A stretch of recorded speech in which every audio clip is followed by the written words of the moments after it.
Hello, my name is Russell Myers. Welcome to And Unity for All. Doing an additional video today. Off to a start on my new job, and it's off to a slow start, but engaged in a steep learning curve on this one, so I'm glad it's off to a slow start. All right, so let's start talking about something that has been pushed on us for quite a while now. What we keep hearing from Wall Street and what we're being led to think is a good thing is supply side economics. You got basically two kinds of economics. You've got supply side economics versus demand and production. So production is somewhat continuous, so I generally use demand. So the one that we keep hearing is so good for us is supply side economics. Let me explain supply side economics. Supply side economics means that, let's say you borrow money, you build a warehouse, and you either build a factory or you contract with a factory to fill that warehouse full of products. Now, first of all, you're already in debt from the money you borrowed to build this. Then you go further into debt, paying for the goods and supplies and the labor to fill your warehouse. So now you've got your warehouse completely full. To avoid further cost and running further into debt, you have to keep your costs down. You can shop around, find the cheapest supplies, whatever. The biggest problem you're going to run into is your labor cost. So you pay your employees really low, so low that they cannot afford the products in your warehouse. That's fine if you're talking about one warehouse. But the warehouse across the street is doing the same thing. And the one on the next block is doing the same thing. And the one on the next block is doing the same thing. This is where we're at. We've got warehouses full of products with a bunch of employees that don't make enough money to buy the products in the warehouse. But you can claim that all the products in the warehouse, because you own the warehouse, you own the company, you can claim that these are assets. But your assets are not going to pay the bills. So, and the interesting thing is, you can also claim all the costs that it took to build those, to create all those products. You can count that off as a cost on your taxes.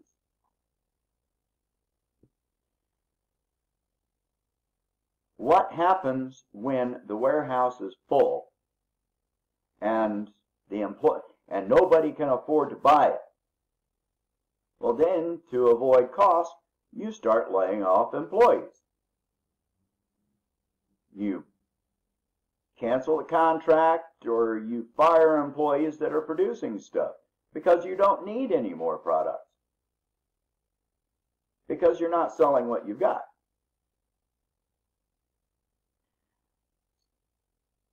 Then you start laying off warehouse employees, because you don't need anybody to move products around when they're not going anywhere.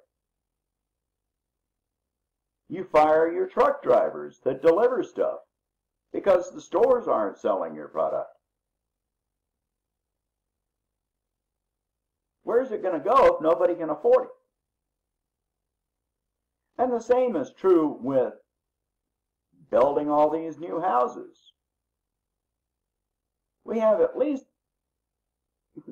millions and millions of empty houses and businesses across this country.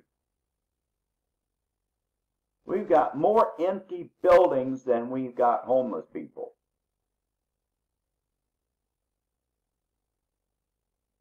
And those homeless people wouldn't be homeless if they had jobs. So that's where demand, consumer economics comes in. If you're going to produce things, then you have to have somebody to buy them. This is why living wages are important. Which would you rather have? A warehouse stacked to the rafters full of products that's not going anywhere? Or a warehouse that you have to continually struggle to produce more products because it's selling so fast? Well, that's just not happening because nobody can afford to buy what is being produced. So the supply side economics idea does not work. If you're not selling something, then it's a dead end. It doesn't go anywhere. And this is the problem we're running up to now. Look at all the shopping malls and warehouses and factories that are being shut down. And this is about to escalate rapidly because the debt on the loans that were taken out to build the buildings and to stock the warehouses, all those debts are coming due. You still have to pay those debts. You own that warehouse. You owe the money you borrowed. If you're not selling anything, you're not making anything. If you're not making anything, you cannot afford to pay your loans. And here's where the other problem comes in from. Because our entire economy is based on possession and debt. Well, the people that loan you that money, they own you. They own you. Period. There's no other way around it. They own you. So when you can't pay them, they're going to take your factory. They're going to take your warehouse. You've got nothing left. You're in default. Oh, fine, you're incorporated. Doesn't matter. When they take your property, they're going to sell it off for pennies on the dollar. That only pays off part of what you owe. When they sell your debt for 10 cents on the dollar, you still owe the other 90 cents. So the banks own everything. You think they're going to keep that warehouse or that factory running? No, they're not. So we've got things closing down, being repossessed or foreclosed or what have you. Supply side economics doesn't work. And the ones that are pushing supply side economics are also the ones that are they're raising their stock prices because they're cutting costs. How are they cutting costs? By cutting wages, by laying people off, by firing thousands and thousands of people, by outsourcing jobs to other countries, by automating, which eliminates jobs. This is supply side economics. It will not work. We need a system where employees are getting paid a living wage, and we're reaching the point of automation that we're not going to have a choice. We need a universal basic income, and this needs to be an issue that we are all discussing.